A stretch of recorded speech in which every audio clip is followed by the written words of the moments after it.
அனைவருக்கும் வணக்கம். இன்று ஒரு முக்கியமான தகவல் என்ன அப்படின்னா, பலன் தரும் பதிகங்கள் அப்படின்ற தலைப்பை பற்றி நம்ம பார்க்க போகிறோம். அது என்ன பலன் தரும் பதிகங்கள்? ஒரு எடுத்துக்காட்டு, நமக்குடைய ஜாதகத்தில் நமக்கு பல பிரச்சனைகள் இருக்கும். கிரகங்கள் மற்றும் கிரகங்களில் இருக்கக்கூடிய அந்த கதிர்வீச்சுகள் மூலியமாக தான் இந்த உயிர்கள் நம்மன்றது வாழ்ந்துக்கிட்டு இருக்கு. அது வாழ்கிறதுக்கு காரணமாக இருக்கக்கூடிய அந்த உயிர்த்தன்மை, அந்த உயிர்த்தன்மைன்றது நம்ம கண்டிப்பாக கண்ணால் பார்க்க முடியாது, ஆனால் உணர முடியும்.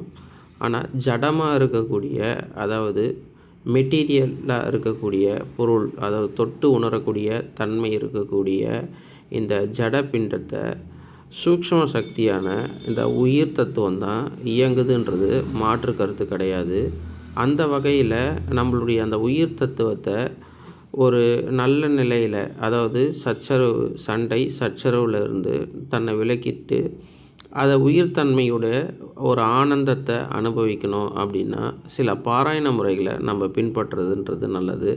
அப்படி இருக்கும்போது சிவபெருமானை வணங்குறவங்க அப்படின்னு நம்ம எடுத்துக்கிட்டோன்னா சிவபெருமானுடைய பதிகங்களை பாடலாம். அம்மனை வணங்குறவங்க அம்மனுடைய ஏதாச்சும் ஒரு பதிகங்களை எடுத்துக்கலாம். இப்போது இந்த மாதிரி நிறைய இருக்குது, நிறைய கடவுள்கள் எல்லாம் இருக்காங்க. அதில் ரொம்ப வலிமையான பதிகங்கள் அப்படின்னு நம்ம எடுத்துக்கும்போது நான் பொதுவாக குறிப்பிடுறது அபிராமி அந்தாதி அப்படின்ற ஒரு பதிகத்தை பற்றி தான் நான் சொல்ல போகிறேன். அதை நீங்கள் பாராயண முறையில் நீங்கள் எப்படி பயன்படுத்துறதுன்றதை நான் வரக்கூடிய காலங்களில் நம்ம தொடர்ந்து பார்ப்போம். அபிராமி அந்தாதியை நீங்கள் ஒரு பக்கத்தில் இருக்கக்கூடிய ஒரு கடையில் வாங்கிக்கோங்க. அதில் ஃபஸ்ட்டு படிங்க. அதாவது எப்படி சொல்கிறதுனா, ஒரு செய்யுளை படிங்க.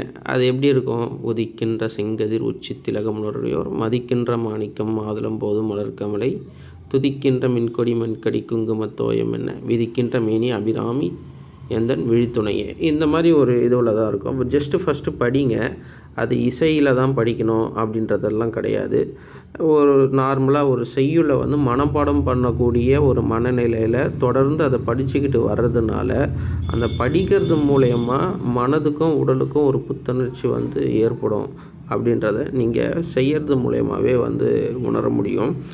தொடர்ந்து அபிராமி அந்தாதியை பற்றியும் இன்னும் வலிமையான பதிகங்களை பற்றியும் நாம் வெளிப்படுத்த போகிறோம். இது மந்திர ஜபத்துக்கு ஈக்குவலான ஒரு பலனை கண்டிப்பாக கொடுக்குன்றது மாற்று கருத்து கிடையாது. நம்ம அடுத்து வரக்கூடிய பதிவில் இதை பற்றி நம்ம தெளிவுபடுத்துவோம். சேனலை சப்ஸ்கிரைப் பண்ணுங்கள். நன்றி, வணக்கம்.